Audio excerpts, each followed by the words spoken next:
Good morning and welcome to Tea Time with Tucker. My name is John Green with Association Member Benefits Advisors, joined by District Manager and our leader in Oklahoma, David Moritz. And we appreciate you jumping on today. We're going to talk about protecting your nest egg, just kind of the whole concept, a lot of different topics kind of built into one. But before we do this, just a couple of quick housekeeping notes as everybody's logging in here. And just remember that all participants are in a listen only mode. And what that means is that we can't see you. But if you want to ask questions, if you have something you want to share, feel free to drop it into chat, put it into the Q&A feature. David and Sabra and I will monitor that throughout our conversation. If it's something we need to stop and talk about at the moment, we can do that.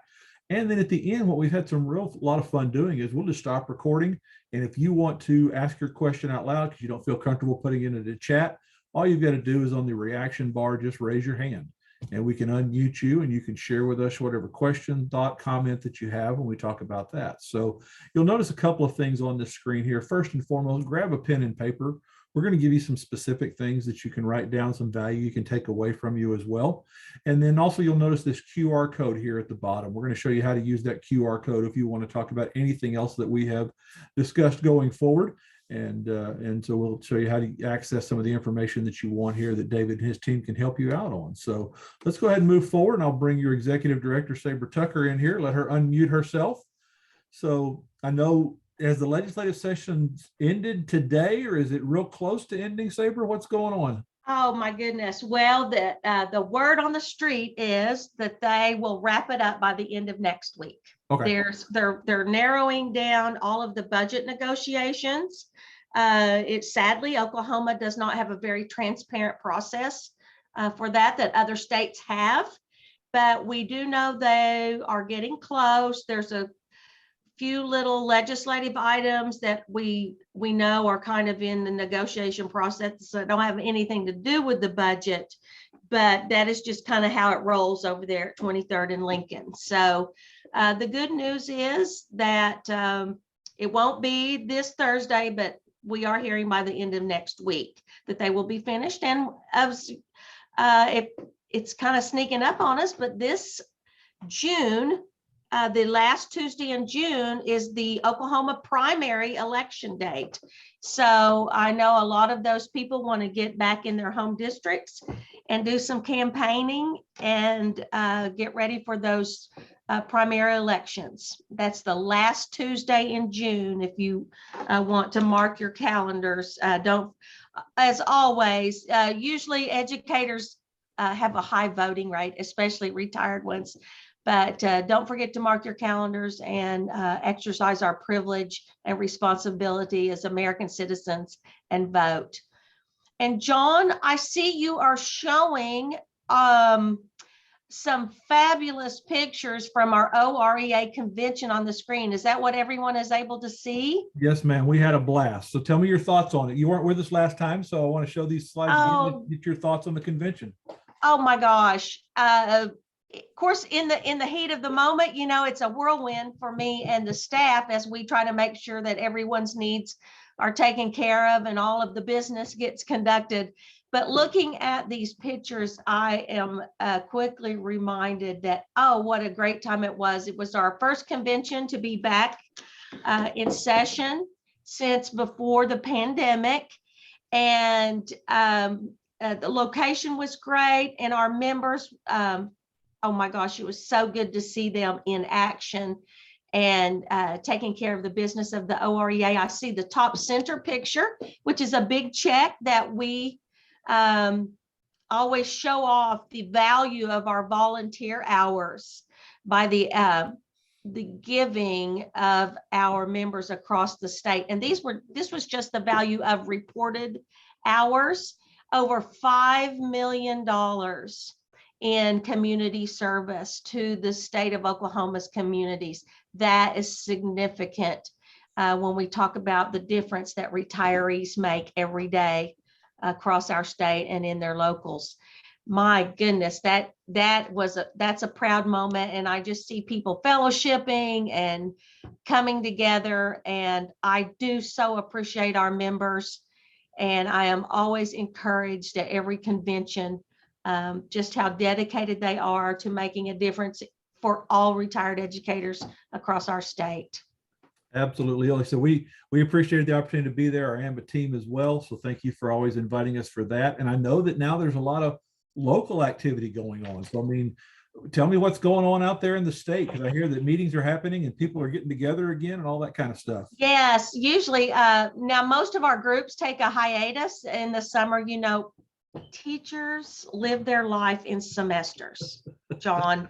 That does not go away in retirement, has been my experience. So we think of spring semester, fall semester, and even that short summer semester. Now, only about one of our groups meets actually during a summer month, and that's down in Comanche County that I'm aware of. But I know lots of groups are having a May meeting. In fact, in my hometown of Shawnee, where I live now, I'm a member of the Potawatomi Retired Educators, and they have a meeting Monday to wrap up the year's business and to make plans for when we get started back in August and September. Just like when school starts, that's when we start back. But I think that they know there's important work to do, and they do it. They do it willingly, and they do it with giving hearts. So if you are listening and you are not a member or active in a local group, I invite you to visit one of those meetings and become an active part. We are a laid back group of people. We're not retirees don't want any formal business. I mean, we're at the stage of life we want to have some fun. So, and if you have questions about where a group near you might meet, please give our state office a call, and we'll be glad to point you in the right direction. Absolutely. Saber, thank you very much. Appreciate it. And again, if you're, like she mentioned, get out to your local meetings. It's a lot of fun. It's a great way to stay connected. It's an opportunity to invite some people that should be members that may not be, to get them involved out there. So again, Saber, thank you so much. Just a quick reminder, my name is John Green with Association Member Benefits Advisors. I live a little bit north of Houston, but I started my schooling in Bethany. And my wife is a teacher, so she is very compartmentalized. She's in testing this week, and then she's got 2 weeks after that. And then she says, I have a week that I've got to take her to the mountains or to Florida before she goes back and teaches summer school. So, but she teaches elementary school at the same school that my wife and 3 kids all went to school. So that's something that's real close to our house. And I appreciate educators for sure. Most of my career has been spent in public schools, helping educators understand what their retirement years are like. So that's kind of how it informs our conversation today. David Moritz is our leader in the state of Oklahoma, and he lives in Edmond, and he is there responsible to make sure that you stay connected with your association and what AMBA provides for you on your behalf.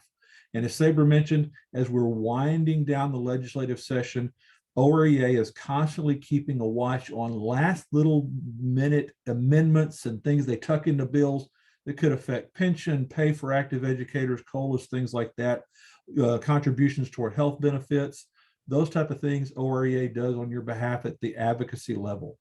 Then connecting you, as we mentioned, with the convention, with the locals, to your local community, and keeping you involved and active, and then bringing in folks like us at AMBA to provide benefits and discounts and fun stuff like that.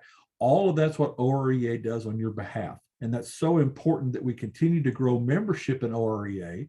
And David and his team are challenged to do that, to bring new members in, so that when that local official is out there campaigning for their next round, their next job, that we've got boots on the ground that can say, we need you to support educators' issues or retired educator issues. The more numbers we have, the greater the chance of that support overall there. So just some quick reminders. By having OREA and AMBA together, you can fill those gaps that aren't covered by your state or the district benefits when you left the schoolhouse. They're portable for whatever reason that if you leave the state, leave the area, they're not tied to a network or anything. And you can extend your OREA benefits to your parents if they're still living. You can extend them to your children who may have aged out of your benefits or any eligible benefits that way.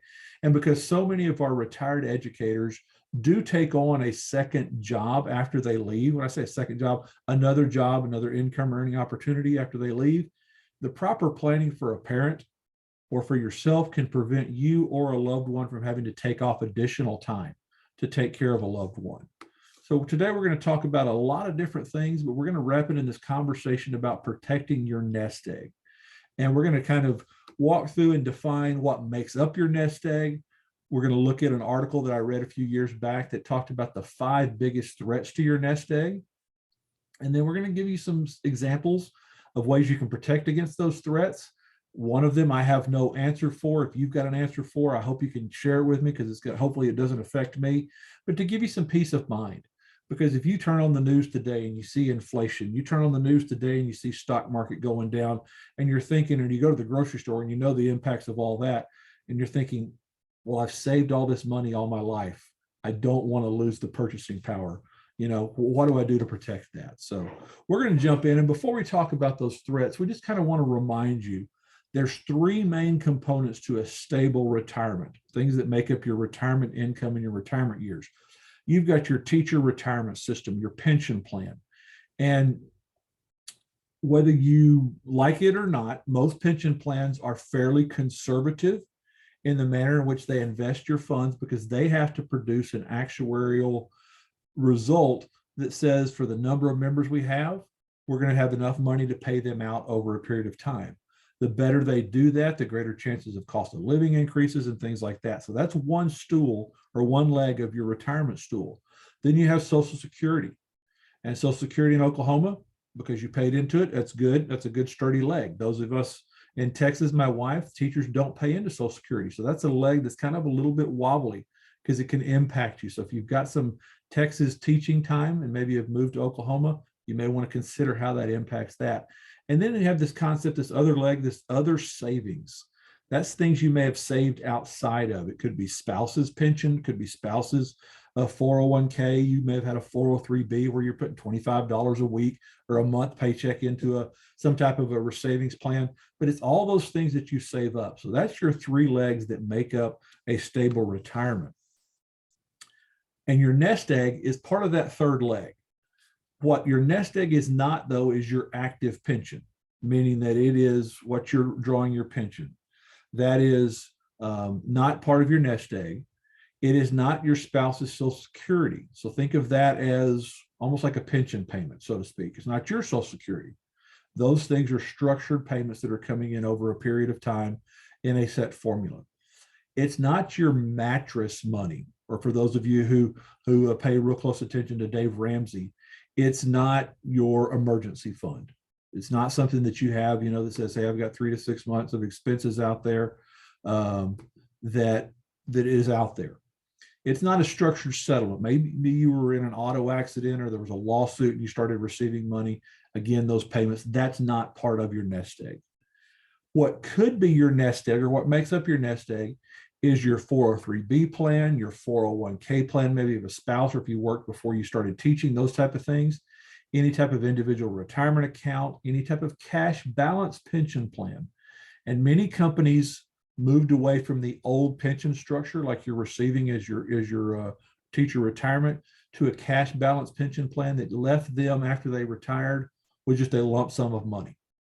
And it's a little bit different in how you receive that. Certificates of deposit, CDs, savings, inheritances.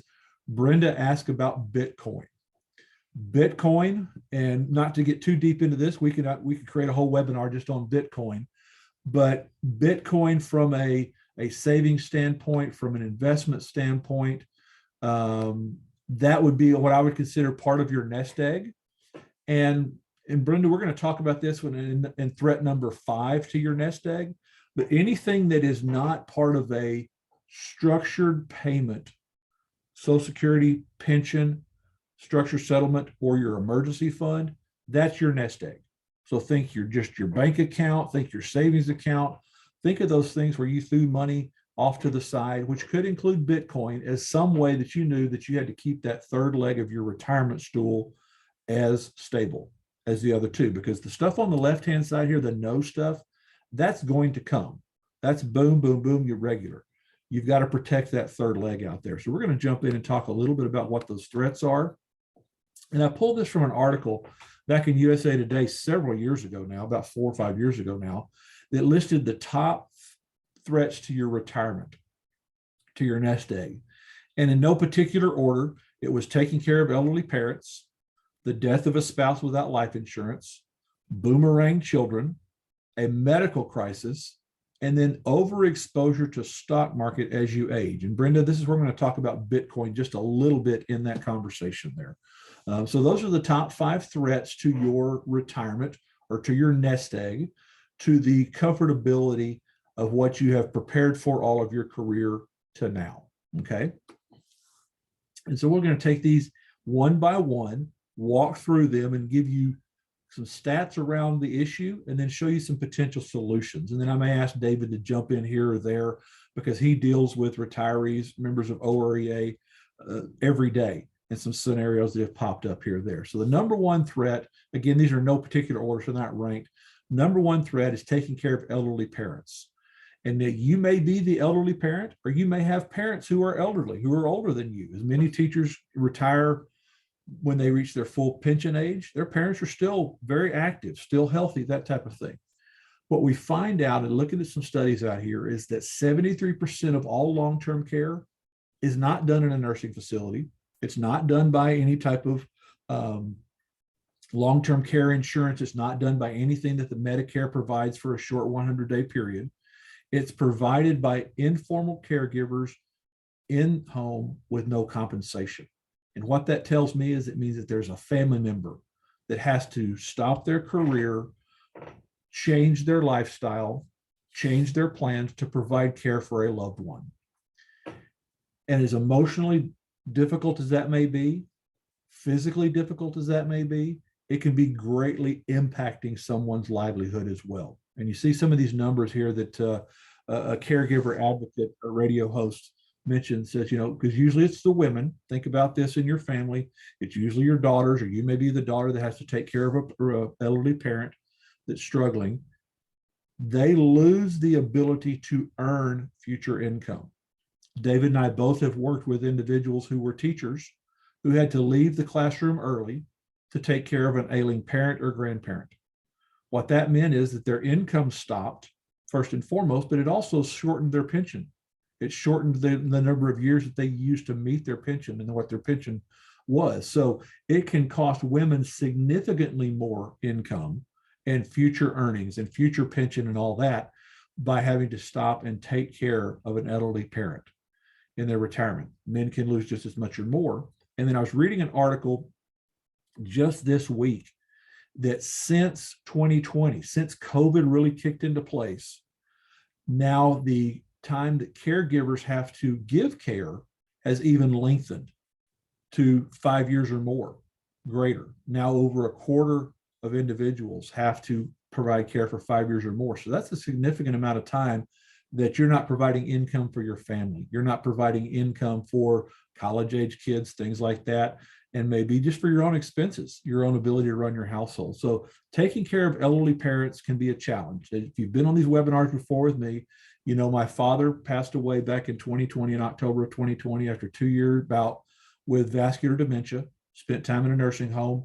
I was very blessed that he had taken out a long-term care policy in his early 60s. My mom turned 81 yesterday. We celebrated her birthday and Mother's Day on Sunday after church. But my brother and I, thinking about providing care for my mom and what would happen, although she's very healthy, starting to forget things a little bit more, at what point do we have to provide that care? Will I have to stop working? Will she have to move in with us? Things like that. You need to start thinking about that. There are some solutions that are out there that provide that income and that expertise.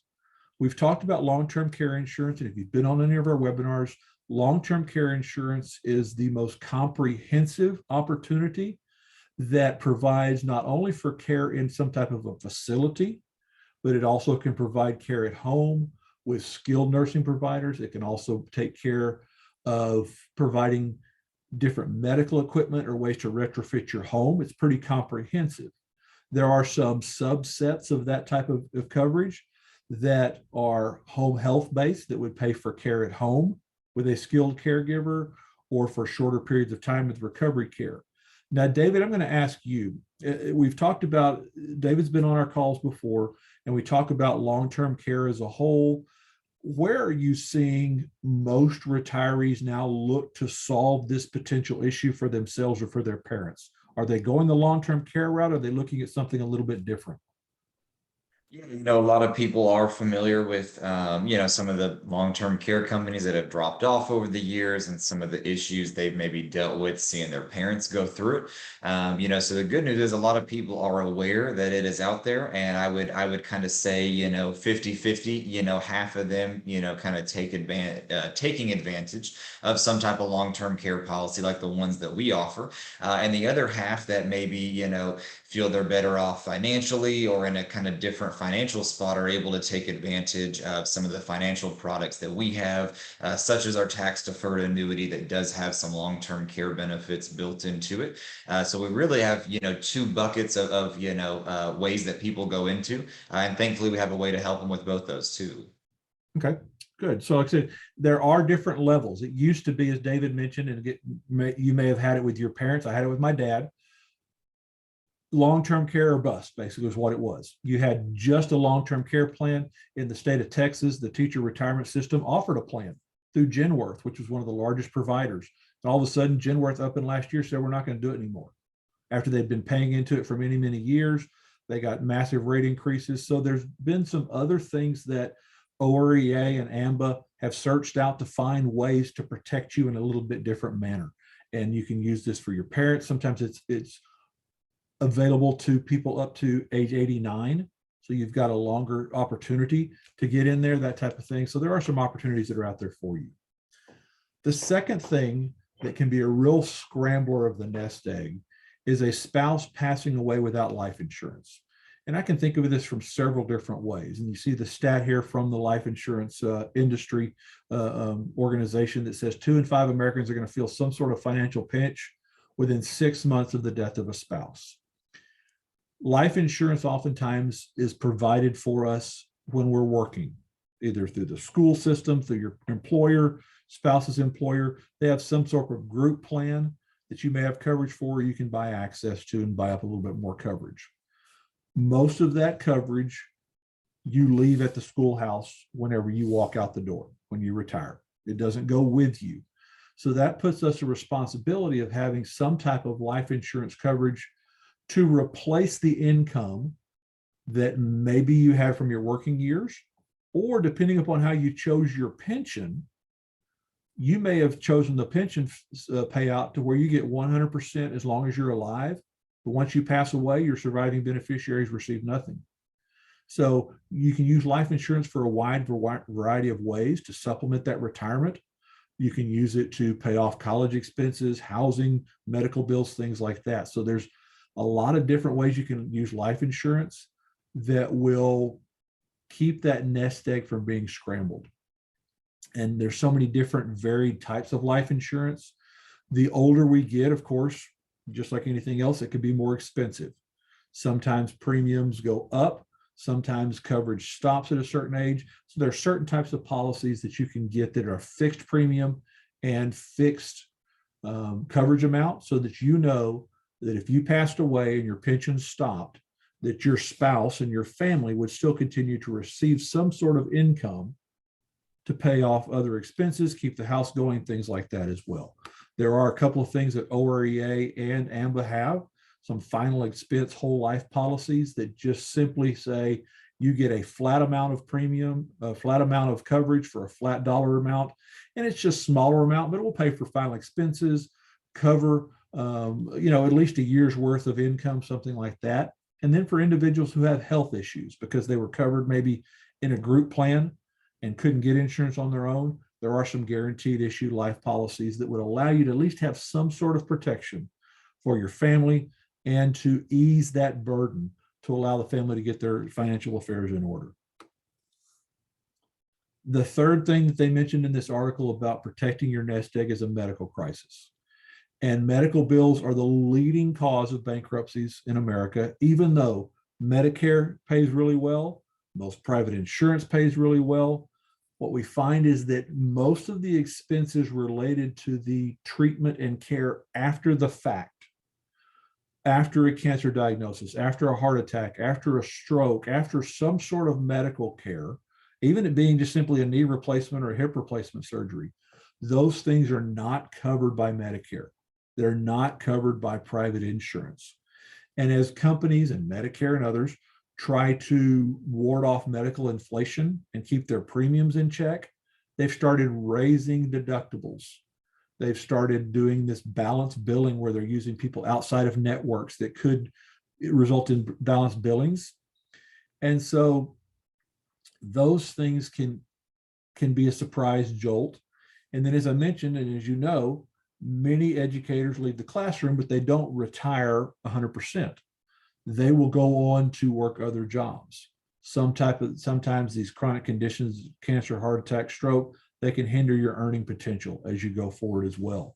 So the solution that you've got in this, and I think about this all the time when I'm walking, when I see my mom, that taking care of your health as much as possible. Sometimes that's not possible, but taking care of your health as much as possible.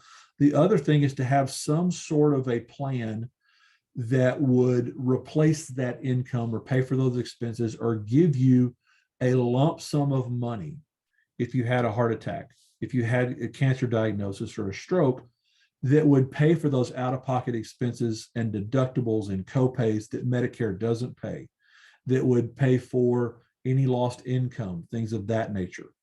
We've talked about before in the past with Oklahoma, there being a lot of land and only a few level 1, level 2 trauma centers in Oklahoma City, Norman, and Tulsa, that transportation costs, medical transportation, air flights, ambulances, those things usually aren't part of any type of Medicare plan or a network plan. Having something that covers those expenses so it's not money out of your pocket that you've got to worry about while dealing with your medical issue. So those are some solutions out there.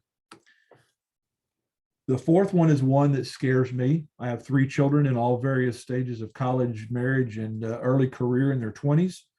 And more children than ever before have moved back in with their parents. Okay, David, you don't understand this. At some point, you're going to deal with this. The concept of the empty nest, which my wife and I love, is less than what it used to be. And these 2 stats really jump out at me. 52% of boomer households, that's people born before 65, that don't have children living with them are fully retired. But only 21% are fully retired if they have children living with them. We were talking about this at Mother's Day because I love my mom. My kids came back home, take your mom out to dinner, that kind of stuff like that. Talking about something my wife heard, that 75 to 80% of all adult children still rely on their parents for some sort of financial support. These things can really wreck your nest egg. You weren't planning on that. You love your kids. I'll do anything for my kids. I wasn't planning on providing them housing support after they've graduated from college, that type of thing. Those type of situations can really wreck a nest egg. The problem is, I don't know what the solution is. I don't have a solution to this. You can lock the door. You can make them promise to be your caregiver forever, whatever that means. I wish I had a solution for this. If anybody's got a solution for boomerang kids coming back to live with you, drop it into chat. We'll share that with the group. Like I said, it is a situation that is growing because housing costs, apartment rent costs, all those things are very difficult. But again, that's a threat to your nest egg. And the fifth and final one, and I want to get a little bit more in depth in this, and Brenda, this is where we're going to touch on your Bitcoin conversation, your question about this, is overexposure to the stock market as we age. When you retire, and when you retire with no other means of income short of your pension and your nest egg, taking a hit to that retirement nest egg when you don't have the time to catch up, all the years to catch up, or when you can't afford it, can be pretty disconcerting. Those of you remember back in 2008, 2009, when the housing market crashed and the stock market went down 48% in value. And I think about my nest egg. I'm not ready for retirement yet, but the closer I get to retirement, can my nest egg afford a 50% haircut? Do I have enough time to make that back up? Don't know. And that's why having a plan to protect your money as you age is vitally important. I've heard a stat that basically says take your age or take 100 and subtract your age from that. So if you're 65, you'd have 35. Have that amount of money in the stock market. Now, Brenda, to your question about Bitcoin, your risks of your investments used to be stock market was the most risky. Then you would come down to real estate and tangible assets like gold, and then you would jump into your CDs and your government bonds and your money market accounts and your savings accounts. Bitcoin is now jumped on top of stock market in that it is the most volatile and the most risky of all the types of investments for your retirement. Now, David nor I are investment advisors, licensed to do that. You know, if you're thinking about Bitcoin, because it is so volatile, talk to someone about it. If it was me personally, I would keep a very small amount in there, but I kind of use the Dave Ramsey method in this situation. I don't invest in things I don't fully understand. That just from the bottom line, from that standpoint, we see a lot of it. I was flipping over yesterday, and I'll show you something that I screenshot yesterday, but right underneath it was talking about Bitcoin crash, and it had dropped some significant percentage just in the past few weeks. My nephews and my kids, they think it's the coolest thing ever. They try to find little ways to get Bitcoin, however you mine that. Like I said, again, it goes over my head. I don't understand it, but just when you're thinking about your retirement, you want to slowly reduce your risk that a stock market hit can really hammer your nest egg. Now you see that blue jagged line there. You see the big drop back in 2008, 2009. Well, I was much younger. We were all much younger then. And we grew back up. So think about it. We've been on a good run at a Vegas table, Las Vegas blackjack table, or we've been down at WinStar, Choctaw, whatever. We've been on a good run at WinStar, and it's time to go to bed, but I've dropped down just a little bit. So maybe I've gained $500 and I lost 100 on the last few hands.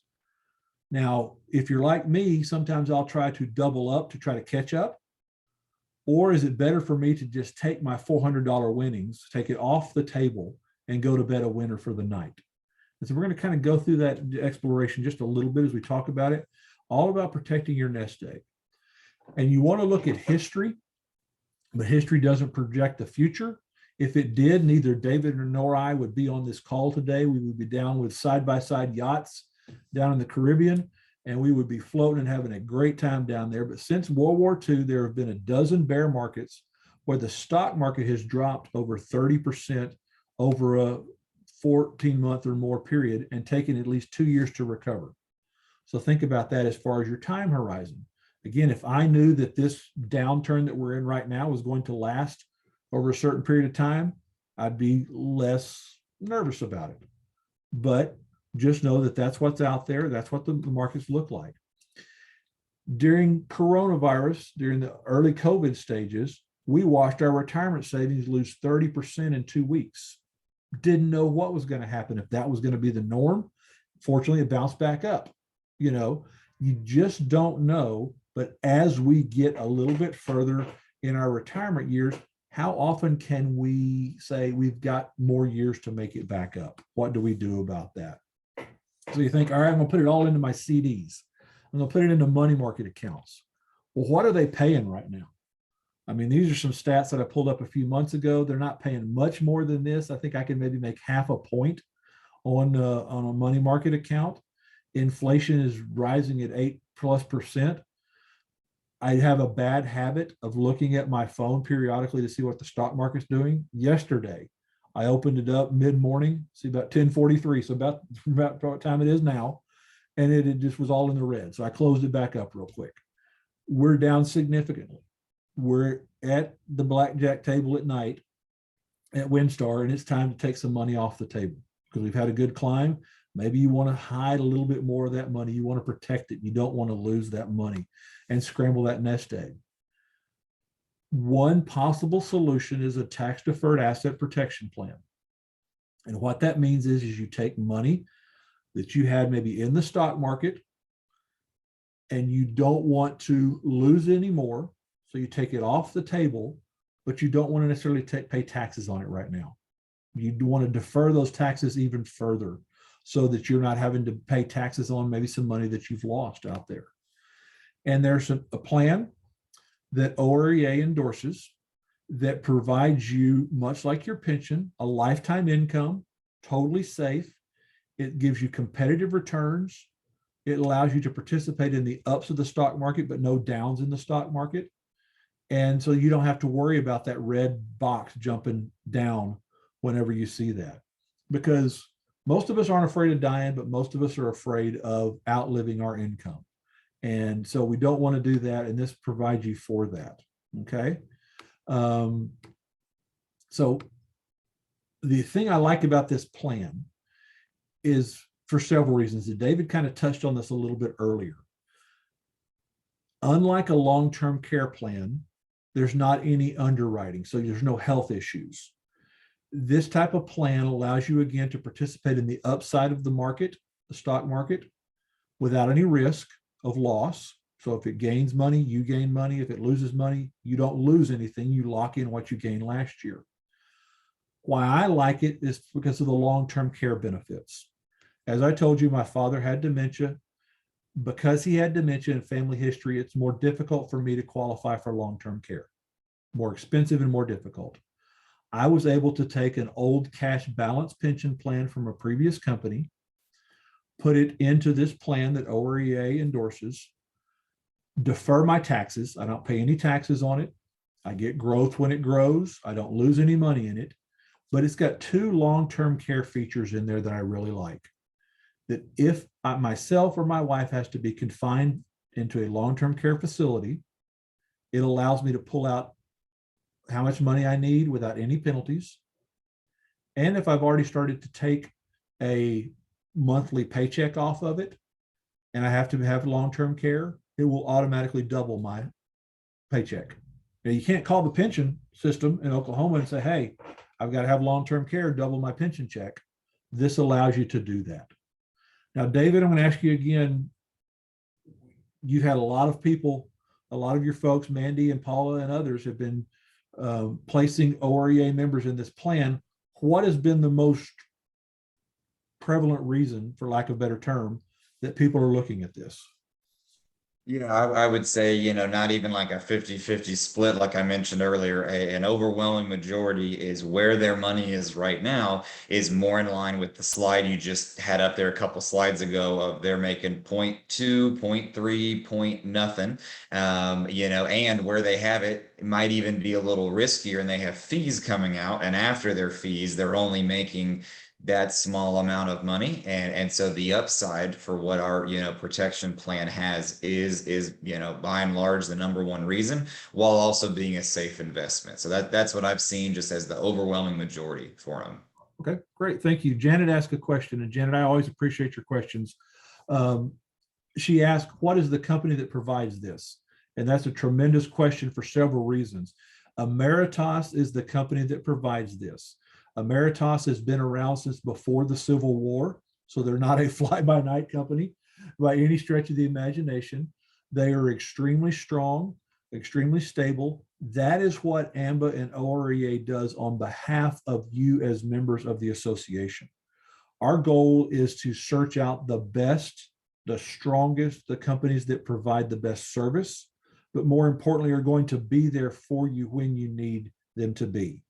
And that's what Emeritus does. We've had a great relationship with Emeritus for many years on our dental products that they serve many of you members on that. And they've had this around for many, many, many years. And we like them because your money goes to work for you. There's not fees built into it in any way, shape, or form. And so from that perspective, Emeritus is a solid, solid operation, which we really, really like.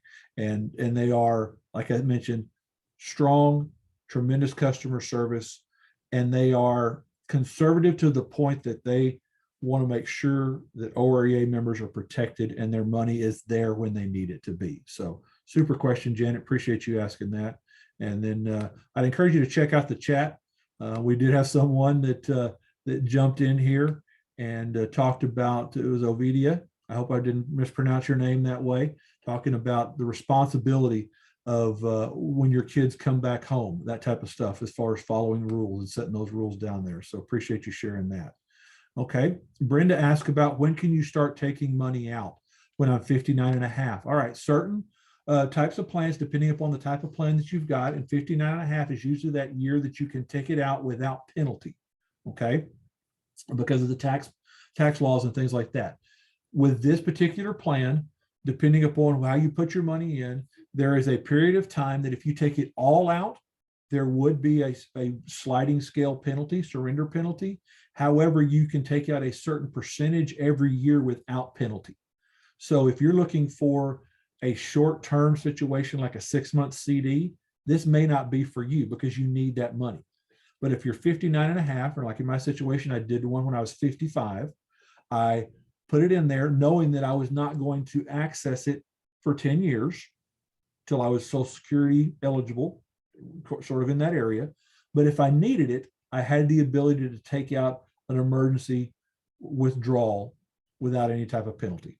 Okay, so it depends on your age, that type of thing. There are some caps as how old you can be to get that as well, but that's a good question in terms of what you want to do. And that's why it's not for everyone. That's the important thing about it. If you have interest in it, David and his team can sit down and show you, and you can say, you know, based on your situation, we don't recommend you do this because you have a shorter time horizon.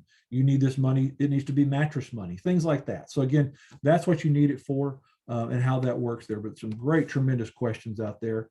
And we do have to prepare for more years of living. That's the good news in regards to educators. You live a long time. If you didn't get wore out in the classroom and you make it out, you're going to live a long time. And you have to prepare for that impact of inflation. You've got to prepare for that impact of something happening in the family, be it a parent that you have to take care of, a medical crisis, a spouse passing away, something like that. And having those savings plans, having those plans in place that will protect you can help avoid that stress. And that's what OREA and AMBA is here for you in that regard. So if you've got questions, drop them in the chat, drop them in the Q&A feature. We'll stop recording here in just a moment. If you're joining us and you have access to your smartphone, grab your smartphone, open up your camera, and simply hover over that QR code. A little form's going to pop up. I'm going to show you that in just a moment, but a little form will pop up and you can ask questions about specific topics, and David and his team will get back to you right away. If you're on your phone, you're on an iPad, you can't hover over that QR code, simply email me and I'll have my email address up again at the end. We can answer any questions that you've got on that about how to protect your nest egg. Again, you don't have to worry about your pension. You don't have to worry, in my opinion, about your Social Security, because there's always people talking about, oh, it's going to run out. You're going to have your Social Security. It's that third leg of your retirement that you really want to protect. And there's different threats to that third leg out there. So when you do take that scanner, your camera on your phone, you're going to scan that little QR code. It's going to a yellow box is going to pop up on it. Again, don't take a picture. Simply scan it. That little website QR code thing is going to pop up there. Put your finger on that. This is what comes up here in the middle. And then you can select, I want to have a benefit review. I want to learn about long-term care or home health care. That tax-deferred asset protection plan that we just talked about. Put down your information underneath there, and it'll ask for your name, address, phone number, how to best to contact you, and all that. That's what will pop up that way. So, all right. So that will pop up that way. So I'm going to stop recording here.